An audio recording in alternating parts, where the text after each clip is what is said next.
నమస్కారం. అదృష్టం కార్యక్రమానికి స్వాగతం. లక్ష్మీ యోగం ఉన్నా అనుభవించలేకపోతున్నారా? లక్ష్మీ యోగం అనుభవంలోకి రావాలంటే ఏం చేయాలి? జాతక సమస్యలకు పరిహారాలు తెలియచేయడానికి ప్రస్తుతం మనతో పాటు ఉన్నారు ప్రముఖ ఆధ్యాత్మికవేత్త జ్యోతిష్యులు నాగరాజ సుధపల్లి గారు. మరి ఆయన అడిగి మరిన్ని విషయాలు మనం తెలుసుకుందాం. నమస్తే గురుగారు. నమస్తే అమ్మా.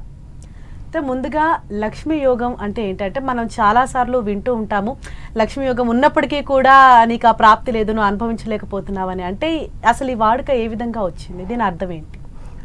గురుభ్యో నమః. లక్ష్మీ యోగం అనేది జాతకంలో భాగ్యాధిపతి భాగ్యస్థానాల్లోనూ భాగ్యాధిపతి కేంద్రాల్లోనూ ఉచ్చస్థానాల్లో ఉన్నప్పుడు కలిగేటువంటి యోగాన్ని లక్ష్మీ యోగం అంటాం. అంటే అన్నీ ఉన్నప్పటికీ కూడా దాన్ని అనుభవించలేనటువంటి వాళ్ళు చాలామంది ఉంటారు. కాబట్టి వీళ్ళందరికీ ఒక పరిహారంగా మనం కొన్ని చెప్పుకుందామని నిన్న చెప్పుకున్నాం.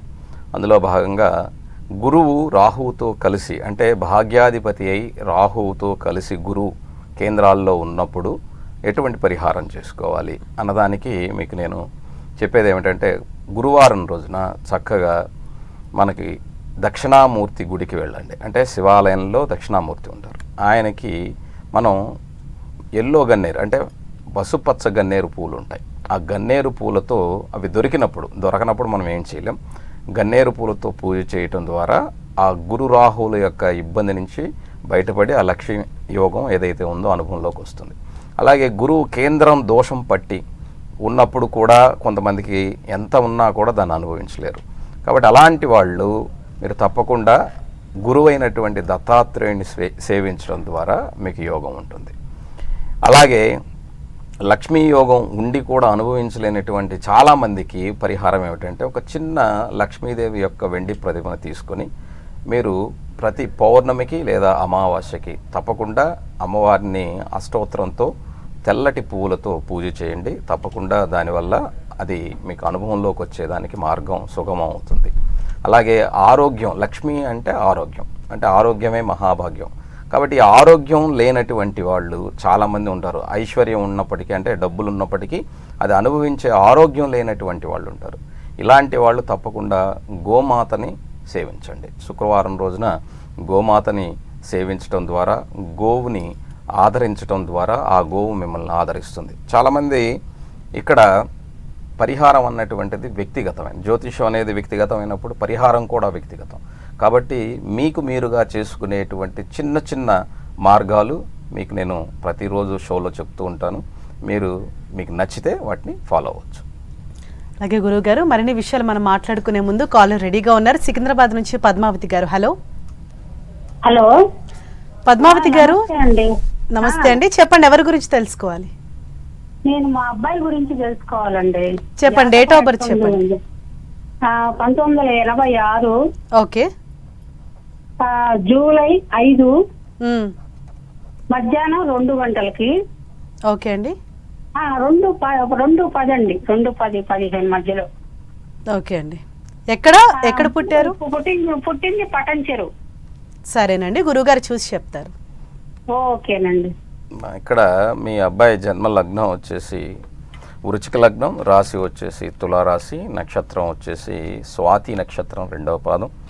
జన్మ లగ్నంలో లగ్న కేతు ఉచ్చస్థితిలో, 2వ ఇంట్లో గురువు వక్రించినటువంటి గురువు, సప్తమంలో శని రాహువులు, అష్టమంలో బుధ శుక్రులు, 9వ ఇంట్లో సూర్యుడు, ఏకాదశంలో కుజుడు, 12వ ఇంట్లో చంద్రుడు ఉన్నటువంటి జాతకం. ఇక్కడ జన్మజాతకంలో సూర్యుడిని పాపిగా చెప్తారు. గ్రహరాజైన సూర్యుడిని కూడా పాపిగా చెప్తారు. అంటే అంటే దోషాన్ని ఇస్తాడని. పాపి అంటే ఏదో పెద్ద ఆయన తప్పు చేశాడని కాదు. ఇక్కడ సూర్యుడు గ్రహరాజు, ఆయన 9వ స్థానంలో దశమాధిపతి 9వ ఇంట్లో ఉన్నాడు. ఉద్యోగం ద్వారా ఇతను భోగభాగ్యాలు అనుభవిస్తాడు. కానీ 9వ ఇంట్లో మిత్రరాశిలో ఉన్నప్పటికీ 9వ స్థానాధిపతి భాగ్యాధిపతి వ్యయంలో ఉండటం అది యోగం కాదు, అది దోషం అవుతుంది. కాబట్టి ఈ యొక్క జాతకంలో సప్తమంలో శని రాహువుల యొక్క కలయిక వివాహాన్ని దోషాన్ని ఇస్తుంది. అలాగే సప్తమాధిపతి అయిన శుక్రుడు అష్టమంలో ఉండటం కూడా వివాహ దోషాన్ని కలిగిస్తుంది.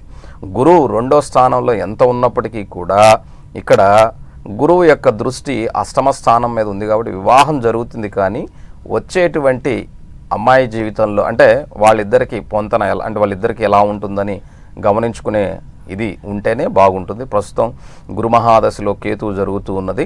ఇది 2026 జనవరి వరకు ఉంటుంది. అంతవరకు వివాహానికి అంత మంచిది కాదు. అలాగే ఇక్కడ ఉన్నటువంటి చంద్రుడు 9వ స్థానాధిపతి 12వ ఇంట్లో ఉండటం వల్ల అది దోషాన్ని ఇస్తుంది. 9వ స్థానం అంటే పితృస్థానము అంటాం, భాగ్యస్థానము అంటాం. కాబట్టి తండ్రికి కూడా దోషాన్ని అంటే ఇచ్చేదానికి అవకాశం ఉంది. కాబట్టి ఇది కొంచెం మీరు గమనించుకోండి. ప్రస్తుతం గురుమహాదశ జరుగుతుంది, గురుదశలో కేతు జరుగుతుంది.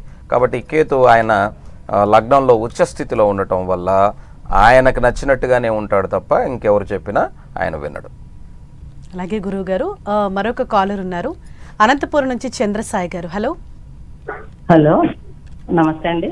నమస్తే అండి, చెప్పండి అమ్మా, ఎవరి గురించి తెలుసుకోవాలి? చందన శాస్త్రి గురించి తెలుసుకోవాలండి. డేట్ ఆఫ్ బర్త్ చెప్పండి. 20/11/1999. ఓకేనండి. టైం 10:06 ఉదయం. ఉదయం. ఓకే. ఎక్కడ పుట్టారండి? అనంతపురం. సరేనండి, గురువుగారు చూసి చెప్తారు. నమస్తే గురువు గారు. నమస్తే అమ్మా, చెప్పండి ఏం తెలుసుకోవాలి? వివాహం గురించి స్వామి. ఓకే అమ్మా. జన్మ లగ్నం వచ్చి ధనుర్లగ్నం, రాశి వచ్చేసి ఇక్కడ మీనరాశి, నక్షత్రం రేవతి నక్షత్రం 2వ పాదం. జన్మలగ్నం నుంచి 2వ స్థానంలో కుజకేతులు. కుజుడు ఉచ్చస్థానంలో ఉన్నప్పటికీ కూడా ధనస్థానంలో, కుటుంబ స్థానంలో ఇక్కడ కేతువుతో ఉన్నందువలన అది దోషం అవుతుందమ్మా. దీన్ని మన వాళ్ళు కుజదోషంగా చెప్తారు. 4వ ఇంట్లో చంద్రుడు, 5వ ఇంట్లో గురువు వక్రించి, శని వక్రించి, శనికి కుజుడికి పరివర్తన యోగం ఉన్నది. అలాగే అష్టమంలో రాహు, దశమంలో శుక్రుడు, అలాగే బుధుడు వక్రించి, ఇక్కడ 3 గ్రహాలు వక్రించి ఉన్నాయి. మీరు భయపడాల్సింది ఏమీ లేదు. అలాగే 12వ ఇంట్లో భాగ్యాధిపతి అయినటువంటి రవి, ఇందాక జాతకంలో కూడా మనం చూసాం భాగ్యాధిపతి వ్యయంలో ఉన్నాడు. ఇలాగే ఇక్కడ కూడా భాగ్యాధిపతి వ్యయంలో ఉన్నాడు. దీనివల్ల భాగ్యాధిపతి వ్యయంలో ఉండరాదు. అష్టక వ్యయ స్థానాల్లో ఏ స్థానాధిపతి ఉంటాడో ఆ స్థానానికి అది దోషం కలుగుతుంది. కాబట్టి ఇక్కడ పితృదోషం కలిగేదానికి అవకాశం ఉంది. దానివల్ల ఇబ్బంది కలుగుతుంది. పితృదోషానికి తప్పక పరిహారం చేసుకోవటం, అలాగే కుజదోషానికి మీరు మంగళవారం రోజున మీ పాప చేత ఖచ్చితంగా శివాలయంలో ఉండేటువంటి సుబ్రహ్మణ్య స్వామి సపరేట్గా గుడి ఉంటుంది. అలా కాకుండా శివాలయంలో ఉన్నటువంటి సుబ్రహ్మణ్యేశ్వర స్వామి గుడి ఉంటే ఆ గుడిలో మంగళవారం రోజున వెళ్ళి ఎర్రటి పువ్వులు స్వామివారికి ఇచ్చి వస్తూ ఉండమనండి. ఇప్పుడైతే వివాహానికి 2026 ఫిబ్రవరి వరకు అంత అనుకూలమైంది కాదు. కాబట్టి అంతవరకు కొంచెం వేచి ఉంటే, అంటే ఇంకో దాదాపుగా ఒక 10 నెలల పాటు వేచి ఉంటే ఆ అమ్మాయికి మంచి ఇది. అంటే ఇప్పటికే టైం అవుతుంది గురుగారు అని మీరు కంగారు పడద్దు. మీకు మంచి సంబంధం, అమ్మాయి జీవితం బాగుండాలి అంటే ఖచ్చితంగా 2026 వరకు, అంటే ఫిబ్రవరి వరకు వేచి ఉంటే మంచిదని నా అభిప్రాయం. అలాగేనండి, మరొక కాలర్ ఉన్నారు, వరంగల్ నుంచి లక్ష్మీనారాయణ గారు. హలో. నమస్కారం అండి. నమస్తే అండి, చెప్పండి ఎవరి గురించి తెలుసుకోవాలి? మా అమ్మాయి గురించి అండి. డేట్ ఆఫ్ బర్త్ చెప్పండి. 29వ తారీఖు 5వ నెల 96 అండి. ఓకేనండి. టైం ఉదయం 8:30 అండి. ఓకేనండి. ఎక్కడ పుట్టారు? వరంగల్ పుట్టినండి. ఓకేనండి, గురువుగారు చూసి చెప్తారు. చెప్పండి సార్. గురుగారికి మీ పాదాలకు నమస్కారం అండి. అయ్యో భగవంతుడికి నమస్కారం సార్, చెప్పండి. మా అమ్మాయికి వివాహమే 6 సంవత్సరాలు అయ్యిందండి. ఇంతవరకు సంతాన విషయం లేదండి. ఓకే, దాని గురించి తెలుసుకుందాం చేసినామండి. అట్లాగే సార్. ఇక్కడ జన్మజాతకంలో మీ అమ్మాయిది వచ్చేసి మిథున లగ్నం, రాశి వచ్చేసి కన్యా రాశి, చిత్తా నక్షత్రం 1వ పాదం. లగ్నంలో శుక్రుడు వక్రించి, 4వ ఇంట్లో చంద్రరాహులే కలయిక, సప్తమంలో గురువు వక్రించి, అలాగే దశమంలో శనికేతువులు, ఏకాదశంలో కుజుడు బుధుడు, 12వ ఇంట్లో సూర్యుడు. ఇక్కడ జన్మజాతకంలో ప్రస్తుతం గురుమహాద జరుగుతుంది. పంచమాధిపతి అయినటువంటి శుక్రుడు ఇక్కడ జాతకంలో లగ్నంలోనే ఉన్నాడు. కంగారు పడాల్సిన అవసరం లేదు. కానీ ఇక్కడ కాకపోతే ఏంటంటే పంచమ స్థానాన్ని కుజబుధుల యొక్క కలయిక చూస్తుంది. లగ్నాధిపతి అలాగే 6వ స్థానాధిపతి లాభంలో ఉండి పంచమాన్ని చూస్తూ ఉన్నారు. కాబట్టి కంగారు పడకండి. కాకపోతే ఇక్కడ ఏంటంటే మీకు నేను చెప్పవలసింది, ఇక్కడ శుక్రుడు పంచమాధిపతి వక్రించి ఉన్నందువల్ల ఎగ్స్ ప్రాబ్లం కానీ, అంటే గైనిక్ సంబంధమైనటువంటి ఇబ్బందులు, అంటే పీసీఓడి ప్రాబ్లం కానీ, లేకపోతే ఆ ట్యూబ్స్లో ప్రాబ్లం కానీ ఉండేదానికి అవకాశం ఉంది. కాబట్టి ఖచ్చితంగా డాక్టర్ని ఒకసారి కన్సల్ట్ చేయండి.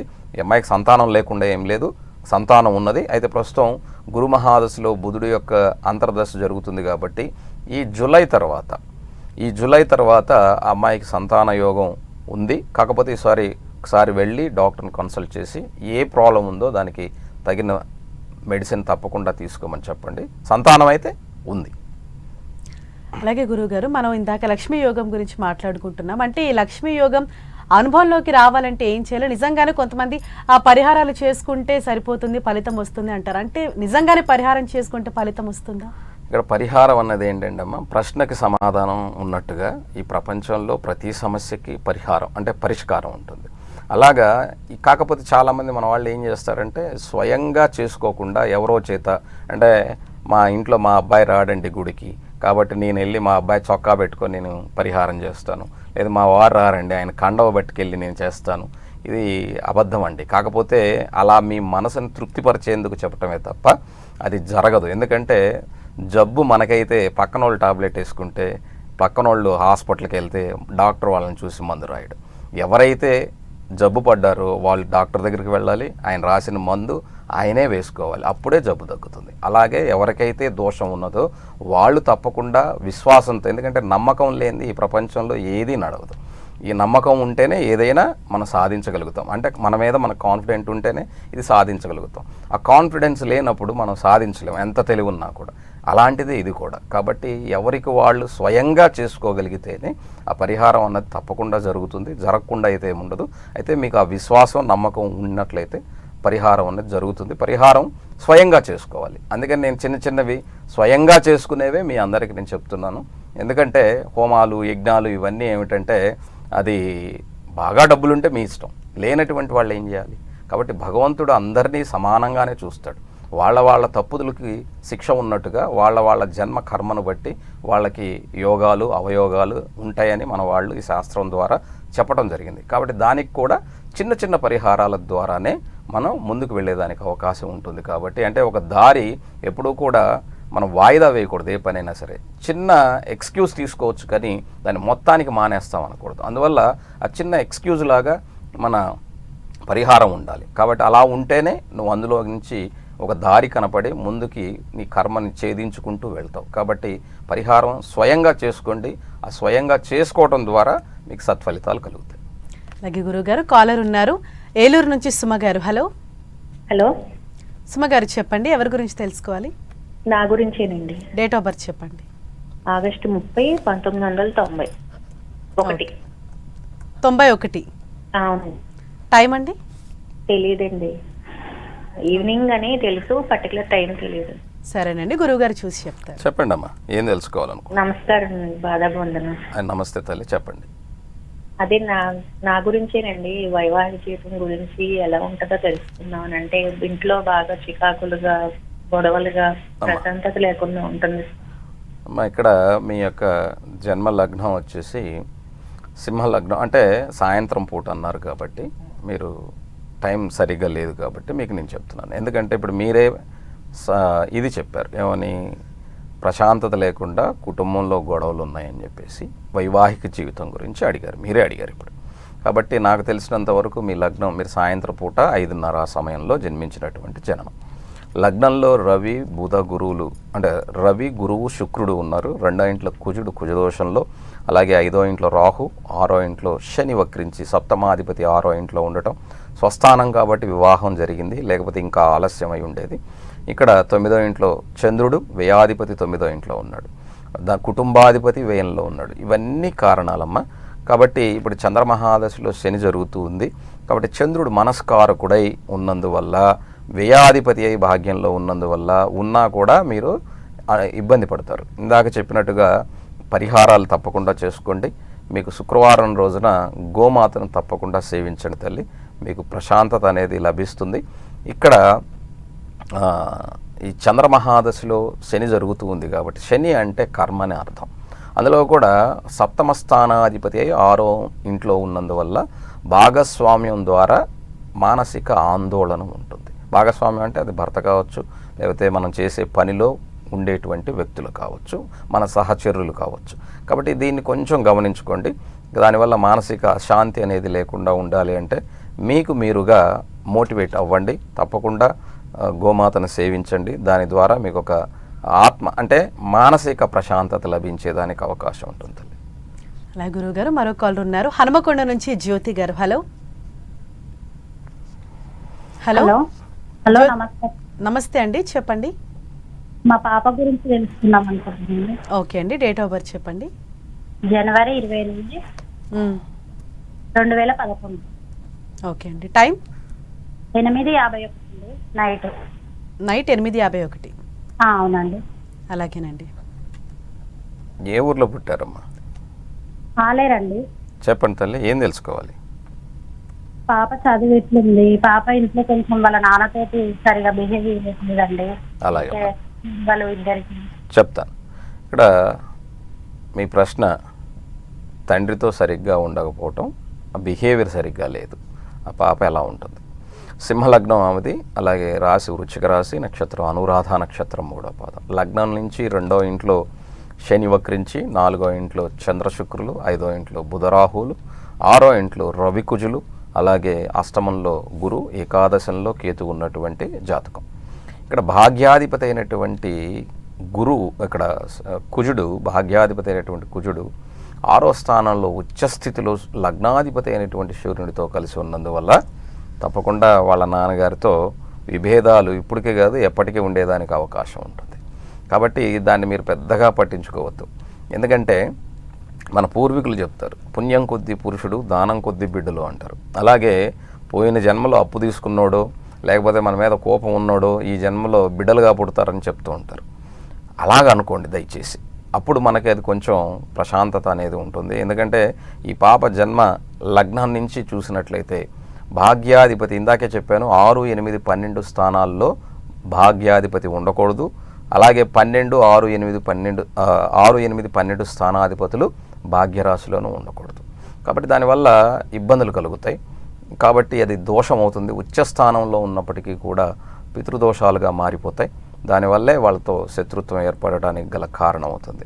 ఈ దోషానికి పరిహారం మరి ఏం చేయాలి గురుగారు అని చాలామంది అడుగుతారు.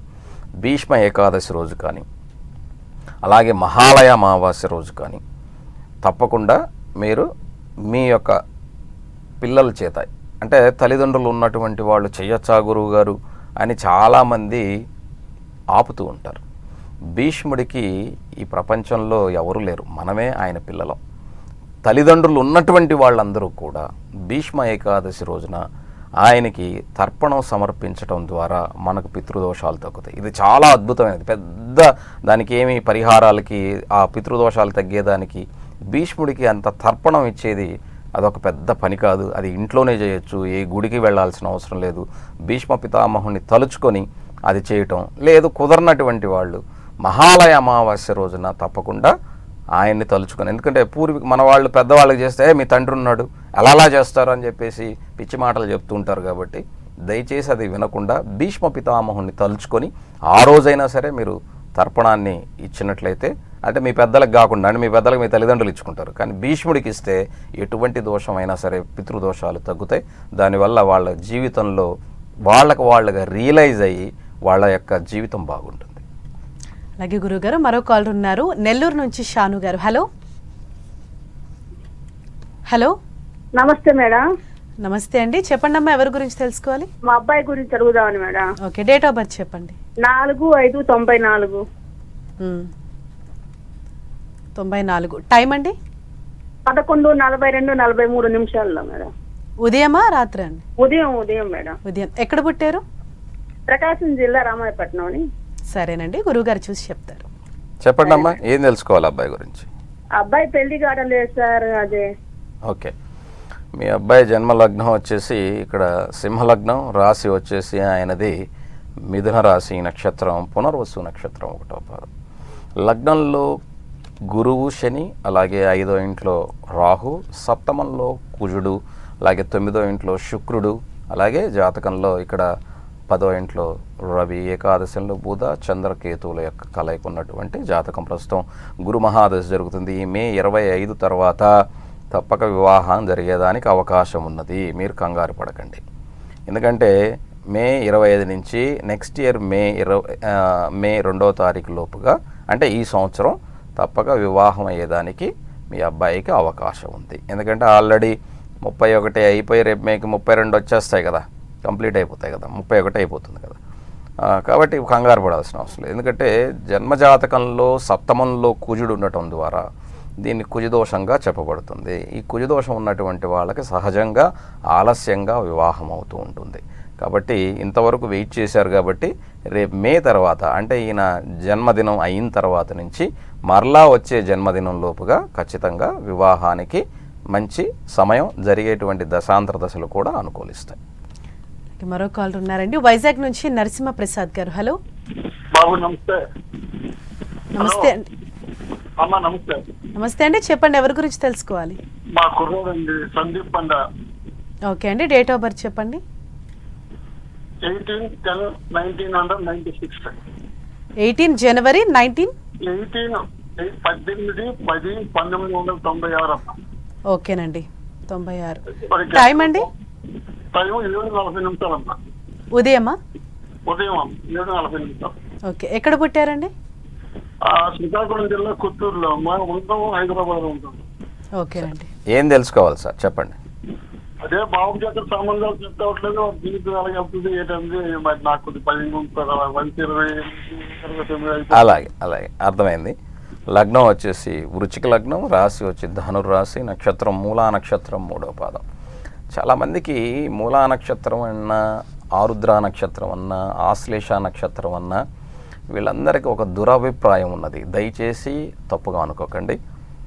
ఇది ఈ కాలంలో ఈ నక్షత్రాల వాళ్ళని చేసుకోకూడదు అని ఎవరైనా చెప్తే మీరు వాళ్ళ మాటలు నమ్మకండి.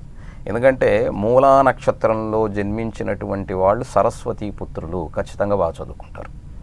ఇక్కడ తగిన సంబంధాన్ని చూడలేక ఆ యొక్క మూలా నక్షత్రాన్ని లేదా ఆశ్లేషని లేదా ఆరుద్రని వీళ్ళందరూ కూడా అదేదో చెడ్డ నక్షత్రంగా చెప్తారు. మూలా నక్షత్రం వచ్చి సాక్షాత్ సరస్వతీదేవి యొక్క నక్షత్రం. అలాగే ఆరుద్ర నక్షత్రం సాక్షాత్ రామానుజుల వారి నక్షత్రంగా, శివుడి నక్షత్రంగా చెప్తారు. మరి అలాంటప్పుడు ఎందుకు వీళ్ళు చెడ్డ నక్షత్రంగా చెప్తారో నాకు తెలియదు. దయచేసి చెడు అనేది మన మనసుల్లో ఉంటుంది తప్ప నక్షత్రాల్లో కాదు.